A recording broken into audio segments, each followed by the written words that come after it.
for coming out. It is quite the time here in the country, and I love that you understand that this is the time to have your voices heard. You know, you don't have to look at the news to know how tough things are right now. It's pretty bad. We're $34 trillion in debt.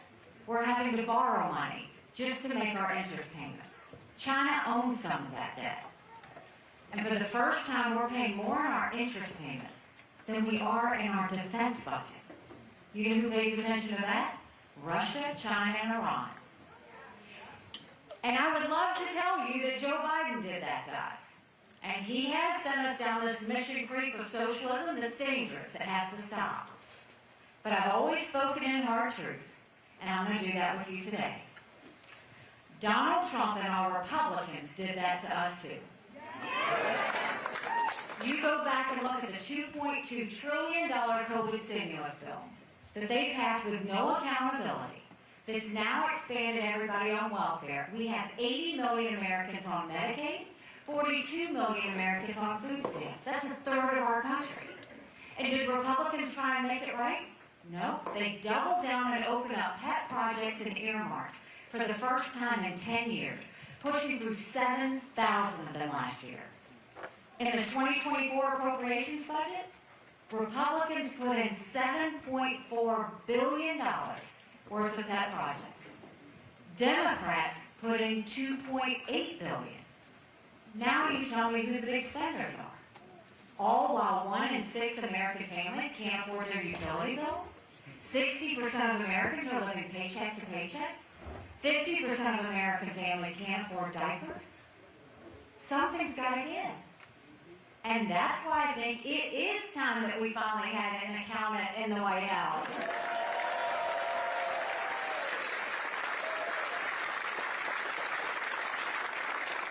So how would we go about fixing it? The first thing we do is claw back the $100 billion of unspent COVID dollars that are still sitting out there. Instead of 87,000 IRS agents going after middle America, let's go after the hundreds of billions of dollars of COVID fraud. 1 out of every $7 was spent fraudulently. If 8% of our budget is interest, quit borrowing. Cut up the credit cards. You have to balance the budget every day. I had to balance the budget as governor. Why is Congress the only group that refuses to balance a budget? We'll stop the spending, we'll stop the borrowing, we'll eliminate the pet projects, and I will veto any spending bill that doesn't take us back to pre-COVID levels. That will save us trillions.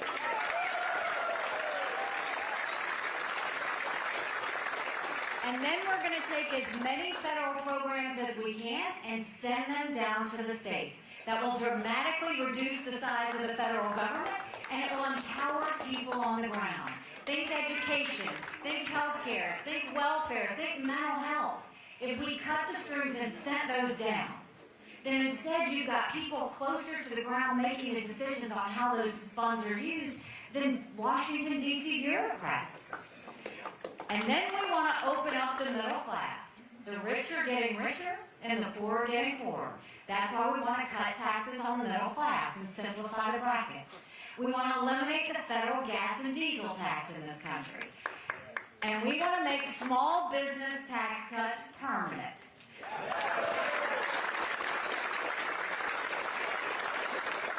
Small businesses are the heartbeat of our economy. We need to start acting like it. And you know, we were talking about Congress. You know, Congress only has one job. One job. That's to make sure that they put out a budget on time. All you got to do is turn on the news and see that they're talking about another shutdown. Well, you know what I say about that? First of all, do you know they've only given us a budget on time 4 times in 40 years? 4 times in 40 years. What I'll say to that, you don't give us a budget on time, you don't get paid, period.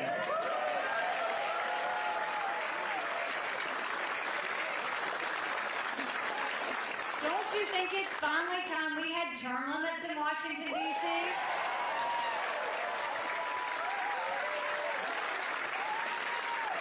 Don't you think we need to have mental competency tests for anyone over the age of 75? Now, I'll say this. When I say that, I'm not being disrespectful. We all know people who are over 75 that can run circles around us. And then we know Joe Biden. Congress has become the most privileged nursing home in the country. It's true. And this isn't anything to play with. These are people making decisions on the future of our economy. These are people making decisions on our national security. We need to know they're at the top of their game. And now let's talk about the border. I can't believe this is happening in the United States of America. 9 million illegal immigrants across that border. We had enough fentanyl across the border last year that would kill every single American. Number one cause of death for adults 18 to 45, fentanyl. And don't think for a second China doesn't know what they're doing when they send it over. Now, when I was governor of South Carolina, we passed the toughest illegal immigration law in the country. President Obama sued us over it, and we won. We're going to take what we did in South Carolina, and we're going to go national with it. We will do a national E-Verify program so that every business has to prove that the people they hire are in this country legally. We will defund sanctuary cities once and for all. No more safe havens in America. We'll put 25,000 Border Patrol and ICE agents on the ground and let them do their job. We'll go back to the Remain in Mexico policy so that no one even steps foot on U.S. soil. And instead of catch and release, we'll go to catch and deport. That is how we will fix what's happening on the border. Now look at what happened a couple of weeks ago. Congress had a border bill. And in that border bill, the good part about it was it actually strengthened asylum laws. We have to do that. 3 million illegals came in under Trump's watch because our asylum laws weren't strong enough. The weaker parts was it didn't have the Remain in Mexico policy. We need to have that. And it had a 5,000 person threshold. We can't even have a 1 person threshold. But what went wrong was Congress should have gotten in a room and strengthened the bill and come out and done something. But Donald Trump told them not to do anything until after the general election because it would hurt him. We can't wait one more day. Congress needs to get in a room, pass a strong border bill, and Trump needs to stay out of it.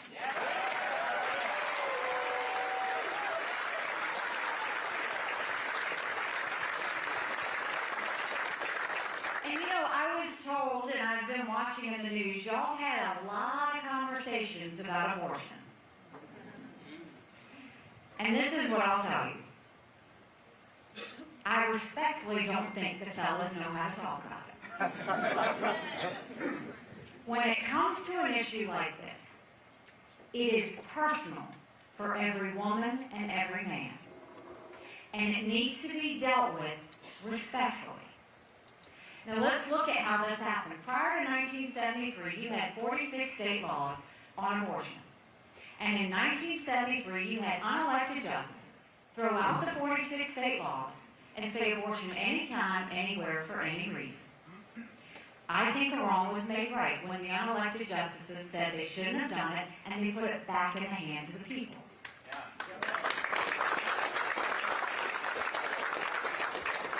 Now, I personally am pro-life, not because the Republican Party tells me to be, but because my husband was adopted, and I had trouble having both of my children. But I don't judge anyone for being pro-choice, any more than I want you to judge me for being pro-life. So as these states are...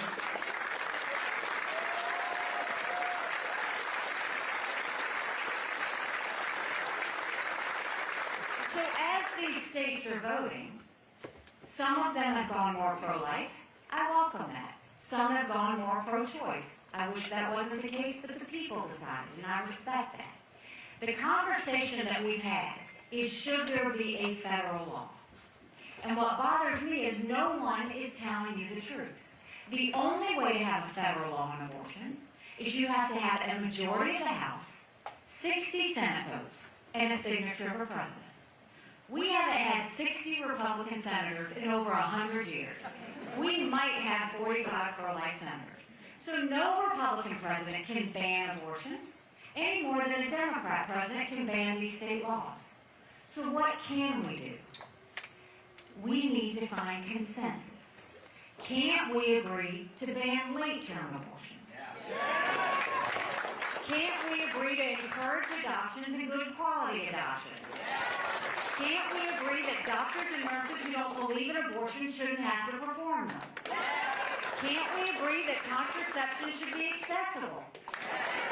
And can't we agree that no state law should say to a woman who's gotten an abortion that she's going to jail or getting the death penalty? Let's start there. No more demonizing this issue. We have to humanize this issue. I had a roommate in college who was raped. I wouldn't wish on anyone that they go through what she went through wondering if she was pregnant. Everybody has a story. Let's be respectful of their story. And when it comes to what happened in Alabama, both of my children are from fertility. We need to make sure that every parent has access to getting any fertility treatments that they need to have the blessing of a baby.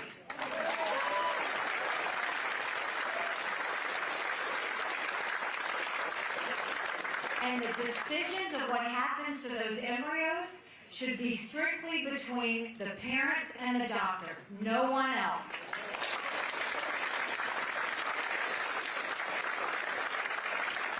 So now that we got that out of the way, growing up in rural South Carolina, my parents always taught me, you take care of those who take care of you. But I'm going to ask you if we're taking care of those who take care of us. Right now in America, over 35,000 of our veterans are homeless. 1 in 3 suffers from PTSD or thoughts of suicide. We lose 22 heroes a day to suicide. If a veteran needs a doctor's appointment at the VA, on average it takes 29 days. Why 29 days? Because on the 30th day they can go to the doctor or hospital of their choice. So midway through the 29 days, they get a call to reschedule, and the clock starts all over again. It's shameful how we treat our veterans. Now, I'm the proud wife of a combat veteran who served in Afghanistan.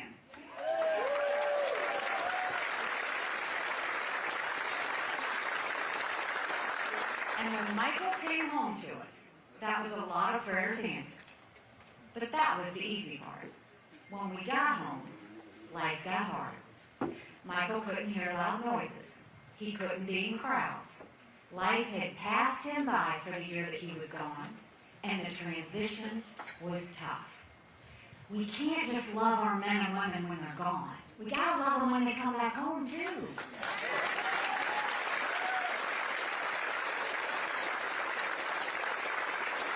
Let's do better than just the 2-week transition. Let's take care of them for the long haul. And the way we do that is we need telehealth so they can get the mental health care they need right when they need it. They should be able to go to the doctor or hospital of their choice. They've earned that right. And I think the best way we take care of VA health care, I think every member of Congress should have to get their health care from the VA, and you watch how fast that gets done.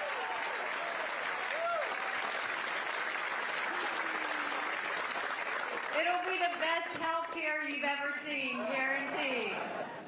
And speaking of military, let's talk about national security. The world is on fire, literally. We've got a war in Europe. We've got a war in the Middle East. You've got North Korea testing intercontinental ballistic missiles capable of hitting the U.S. You've got China doing cyber attacks on our infrastructure. And now you have Russia doing blinding satellites, so we can't see what's happening or what they're doing. Make no mistake, none of that would have happened had we not had that debacle in Afghanistan. The idea that Michael and his military brothers and sisters who served there had to watch us leave Bagram Air Force Base in the middle of the night without telling our allies who stood shoulder to shoulder with us for decades because we asked them to be there. Think about what that said to our friends. More importantly, think about what that said to our enemies. We need a president who's going to have moral clarity. Someone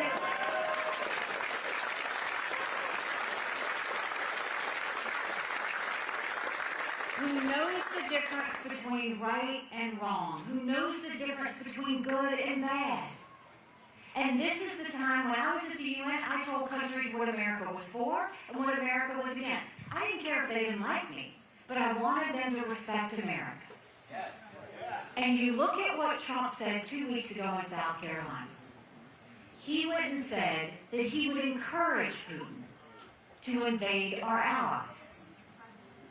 Now think about that. That means Trump is siding with a thug where 500,000 people have been wounded or killed because of the invasion in Ukraine. Trump is siding with a dictator who kills his political opponents. Trump is siding with a madman. It's true. It's No, true. you're right. He's lying. He's a blatant liar.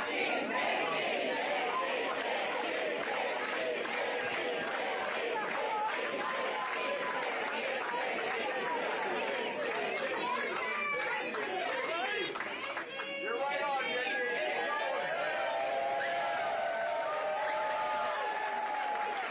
You know, when someone does that, don't get upset at them.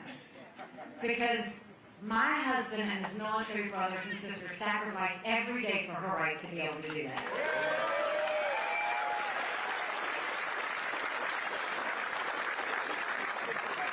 Trump sided with a madman who's made no bones about the fact that he wants to destroy America. And he chose to side with him over our allies who stood with us after 9/11? America can never be so arrogant to think we don't need friends.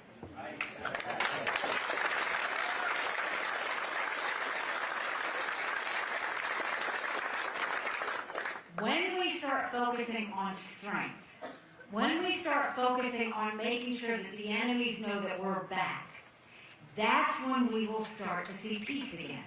That's when things will happen. The last thing we want to do is retreat. The main thing a president and Congress should always focus on is how to prevent war. Period.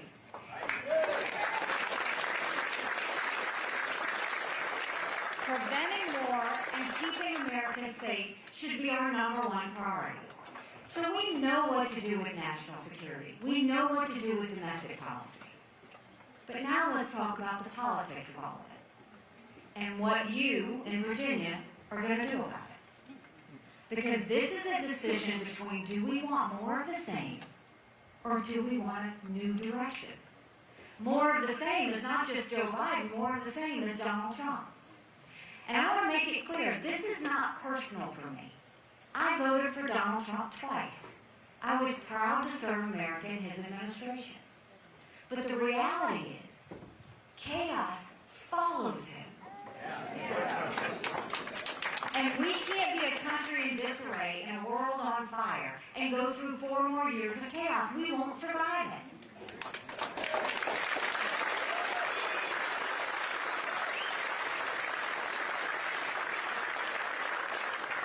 And let the last couple of months be our judge. You know, I announced I was running for president a year ago. It's been a roller coaster of a ride. We had 14 men in the race. We defeated a dozen of those fellas. I just got one more I got to catch up to.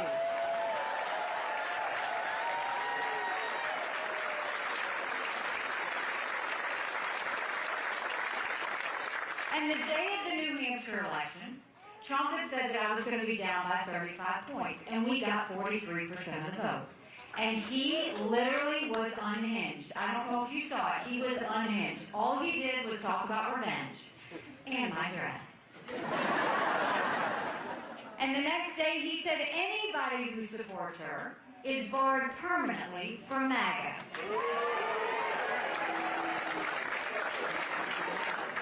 We had a little fun with that. We sold t-shirts that said barred permanently. We sold over 25,000 t-shirts when he said that. But what's important to know, when you're running for president, you're trying to bring people into your fold. You don't push people out of your club.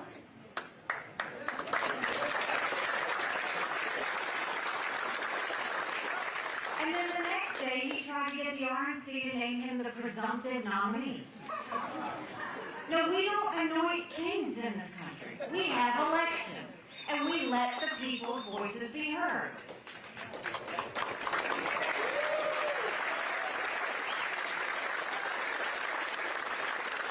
And then he lost a couple of court cases and had some judgments, and then he went on a rant about being a victim.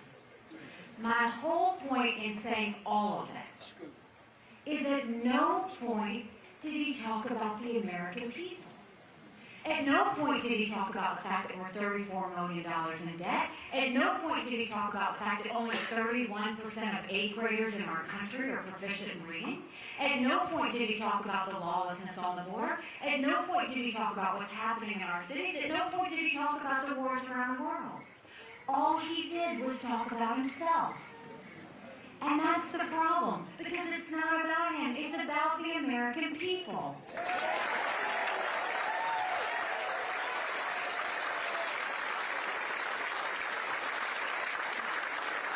And the American people have spoken loudly. 70% of Americans say they don't want Joe Biden or Donald Trump.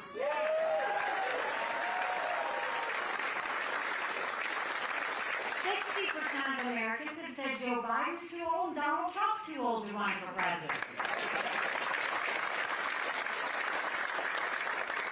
But this is bigger than even that. This is about where exactly is the Republican Party going to go? Because that's what I'm looking at. Yes. The Republican Party used to be about fiscal discipline. It used to be about shrinking the size of government. But under Donald Trump, he put us $8 trillion in debt in just 4 years, more than any other president. And he loves to say that was because of COVID. Less than 20% was because of COVID.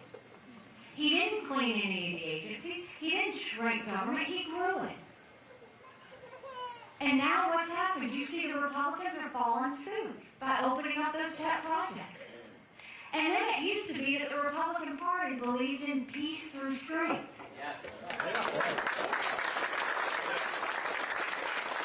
We always knew the more allies we had, the stronger we were together. And now, Trump is pulling everybody away from that. And they're making it isolationist. And they're making you think that you have to choose between Ukraine and Israel or the border. That's just a lie. You don't have to choose that.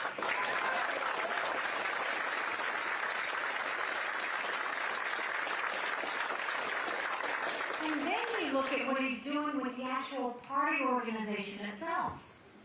Now the RNC, before the primary's over, they're replacing the head of the RNC with his daughter-in-law. His campaign manager is going to be director of operations. And they've now announced that the RNC is no longer about winning races up and down the ticket, it's about Donald Trump.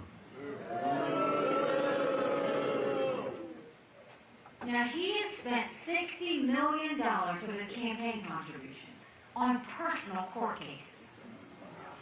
And now the RNC is going to be his own personal legal fund. There's a resolution that has been put down that has said that you can't use the RNC for his legal fees. Now, you have committeemen here. You got 3 votes from Virginia. What I have said to the press, what I have said to anybody that will listen, we need to see those votes on the record. We need to see how every state votes when it comes to that.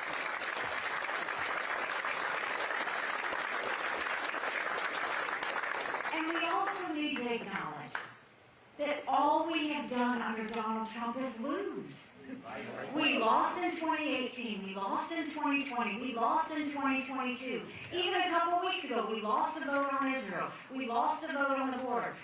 The RNC chair lost her job. He had his fingerprints on all of that. Everything Donald Trump does, we lose. And at some point, maybe we need to say, maybe Donald Trump is the problem.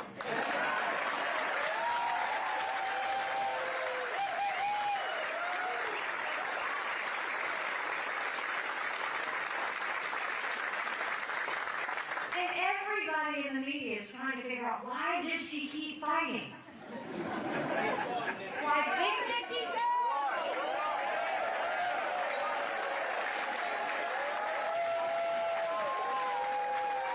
I think they finally accepted that I'm not trying to be vice president. And I've said very clearly, this is not about a future political party, political career of anything. If that were the case, I would have gotten out a long time ago. The reason I'm doing this is for my kids and your kids and grandkids.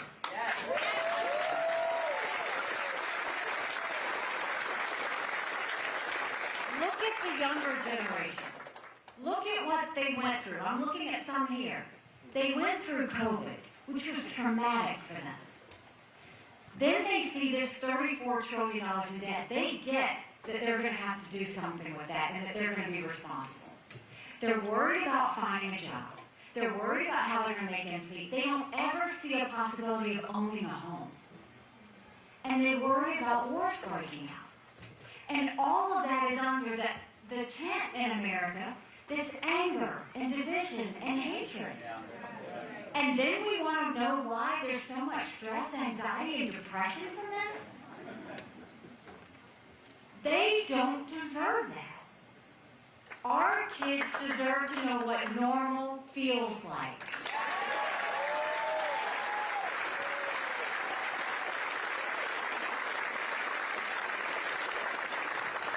There's nothing normal about Joe Biden allowing millions of illegal immigrants to come into our country and nobody stopping them.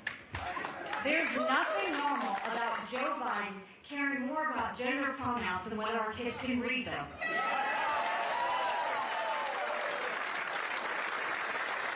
There's nothing normal about these wars around the world. And under Donald Trump, there's nothing normal about him criticizing the supporters of an opponent and calling them, saying they're barred permanently from MAGA. There's nothing normal under Donald Trump to spend campaign contributions on personal legal fees. There's nothing normal about Donald Trump siding with a dictator over our allies who stood with us after 9/11. And there's nothing normal with the fact that Joe Biden calls his opponents fascists and Donald Trump calls his opponents vermin. None of this is normal.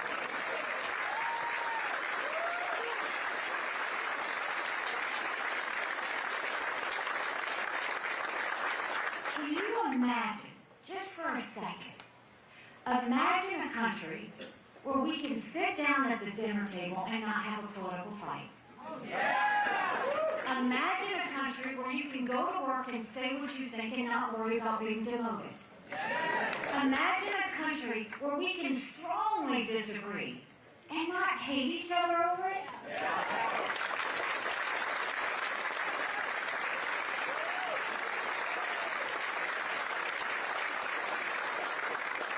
You know, 9 months ago, I dropped my husband Michael off at 4 a.m. for another year-long deployment. And I watched him and 230 soldiers pick up their 2 duffel bags of belongings to go to a country they'd never been, all in the name of protecting America. They're willing to sacrifice their lives and their families because they still believe in this amazing experiment that is America. So if they're willing to sacrifice for us there, shouldn't we be willing to fight for America here?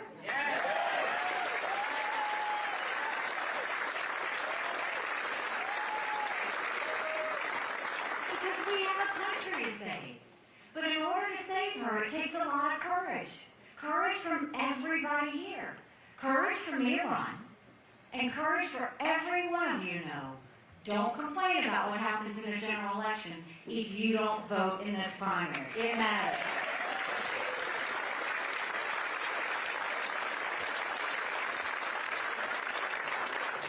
When I announced, they asked me what my motivations were for doing this. And I said, you know, my parents came here 50 years ago to an America that was strong and proud and full of possibilities. I want them to know that country again. I'm doing this for Michael and his military brothers and sisters because they need to know their sacrifice matters. They need to know that we love our country. I'm doing this for my daughter who just got married, and I saw how hard it was for her and her husband to buy a home. The average home buyer in America now is 49 years old. The American dream is leaving them.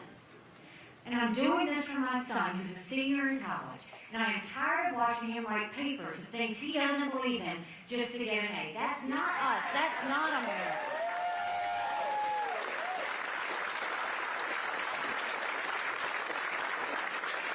And for the first time, 81% of Americans don't think their kids are going to live as good a life as we did. We can't be okay with that. I'm not okay with that. We do have a country to save. But if we want to save her, now is the time we get to work. Virginia gets to vote early. So you need to vote early, and you need to take 10 people with you when you vote. If you don't know where to vote, you can go to nikkihaley.com/Virginia, and we spell out exactly where you should go. So if you can, take a yard sign with you. If you can't put a yard sign in your yard, put it in the back of your car. Email everybody you know, text all your friends, and let them know that we need to make our voices heard. You would be shocked at how many of your friends and family are just general election voters.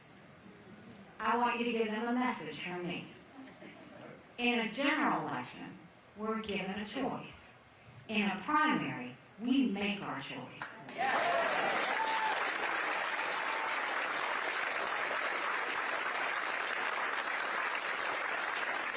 And so I'll say this, if you will join us in this movement, if you will get out and make 10 people go with you, if you will keep going in this fight, I promise you, our best days are yet to come. Thank you very much, Richmond. God bless you. Thank you.